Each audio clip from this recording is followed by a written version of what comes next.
Now, I had the privilege of attending a preview screening of the film October the 8th last night in Sydney.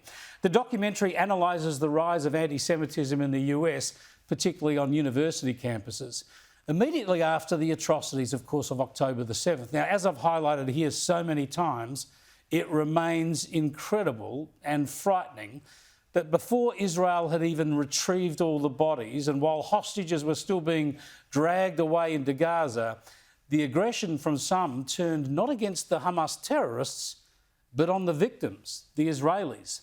Here's a taste of the film. They've kidnapped Israelis, including children. I thought that the entire globe would be in mourning. And not only was it silent, there was jubilation. It was exhilarating, it was energizing. I wasn't seeing an ideological disagreement. I was seeing hatred. Free Palestine!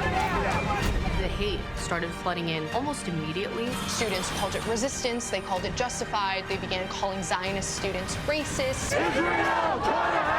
Adapting the concept of intifada. Violence will follow.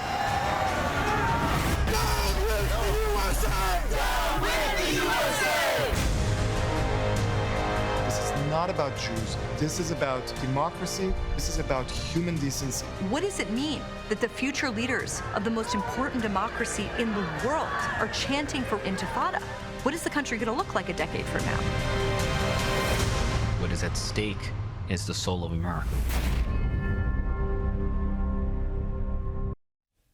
It's confronting stuff. It's a brilliantly intellectual film and it's coming to cinemas soon. We heard from the director, Wendy Sachs, in conversation with Sarah Murdoch last night, and she'll be on later this evening on Shari. Shari's got her on the program at 8 o'clock. But I want to introduce you to two of the heroes of the film, if you like, Jewish American students who confronted the full force of this irrational hatred. Here's Talia Khan. My mother is Jewish and my father is an Afghan Muslim from Afghanistan. Obviously, as the daughter of a Muslim and half of my family is Muslim, I totally empathize with people who are hijabi, for example, being scared. But it's not an either or.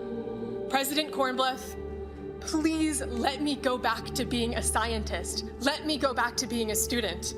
I don't want to have to keep advocating for Jewish student safety on campus. It's not my job, it's your job. Please do your job and act now. And if you can't, I'm asking Congress to do it for you. Thank you. That's inspirational leadership right there. And then there's Tessa Wexler, who was student president at her Californian university when signs were put up banning Zionists from the students' room.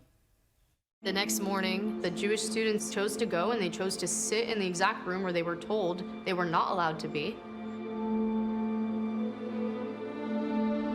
Half of the room was Jewish students doing their homework, and then the other half was a bunch of students wrapped in keffiyehs making posters. I went to the side of the room with the keffiyehs because I wanted to understand what they were trying to accomplish. And while I was trying to speak to these students very calmly, they were trying to intimidate me to get me out of the room. So what they started to do was to make posters targeting me directly with my full name. Tessa Wexler supports genocide. You can run, but you can't hide, Tessa Wexler. This is shocking discrimination, but these women have showed remarkable courage.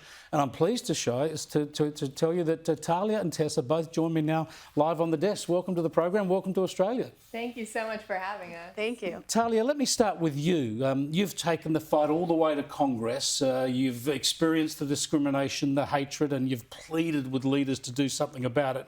Does it help the case to see it detailed this way in the film? Absolutely.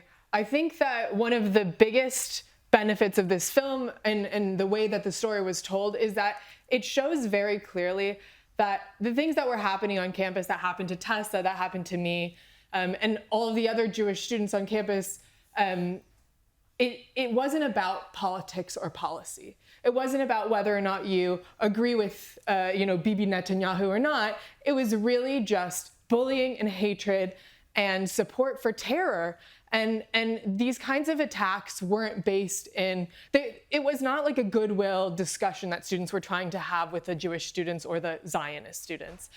When you would go up, for example, to the encampments, which is something that I did, I tried to have discussions with the students there, and they said they have a non-conversation policy with Zionists. They're not even allowed to talk to us. Many of them wouldn't look us in the eye. So it was very clear that it wasn't about, you know, having an environment of intellectual curiosity or rigorous debate about the policy issues. It was just about hatred and promotion of terror. But these are fortunate people in some of the most prestigious academic institutions in the world, yet they're reveling in their ignorance.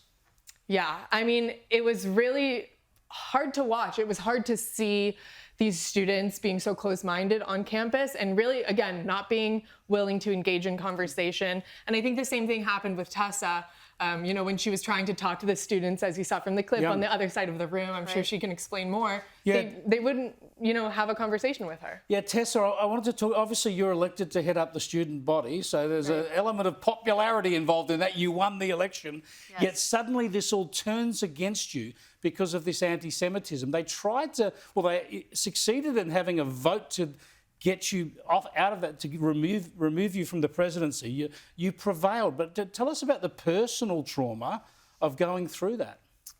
I think it was really challenging, mostly because so many of my peers that I had really been working with, who really knew my character, knew the various accomplishments that I had already had with different student groups, they were some of the people that turned against me. And so I think that was a really painful thing, that people who you thought were your allies were so quick to change their minds. And I think it's kind of a striking parallel that we're seeing. And, you know, we're here with the film, and there are these, you know, striking similarities between what we went through on our campuses and what's happening here in Australia and on university campuses. And so it's pretty universal from what I'm seeing. Well, I want to show you what happened here in this country on October the 8th and October the 9th, 2023, because I've delved into these issues so often since then. I think these two episodes were two of the most shameful episodes in our country's modern history. Have a look. I'm smiling and I'm happy. I'm elated. It's a day of courage.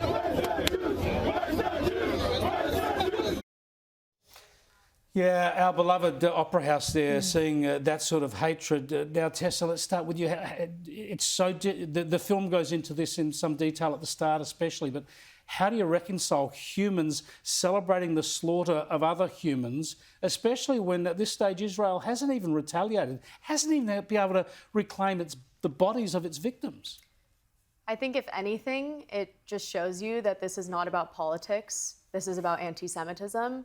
And I think I was just in Israel yesterday, and I visited Kfar Aza, and I saw the destruction that happened on October 7th and the brutality.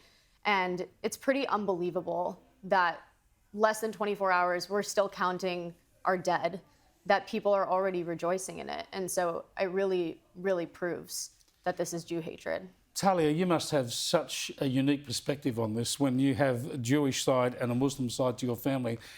Tell us about how those tensions play out for you. Yeah, I grew up in a very culturally diverse family. So my father is Muslim from Afghanistan. My mother's Jewish. I actually have two half-siblings. One of them is Hindu. One of them is Christian. I went to Catholic high school, so I grew up with a lot of cultural diversity. She has it all. But I was really shocked at the response on October 8th of people, again, rejoicing, not even giving us a moment to mourn our dead before having to fight back against misinformation and hate. And even with, you know, other students at that time I was studying for my doctoral qualifying exams, and I was in a group for studying with two other foreign students, and they were saying that the people who died in the Nova massacre deserved to die because they were partying on stolen land. And they told me this on October 9th.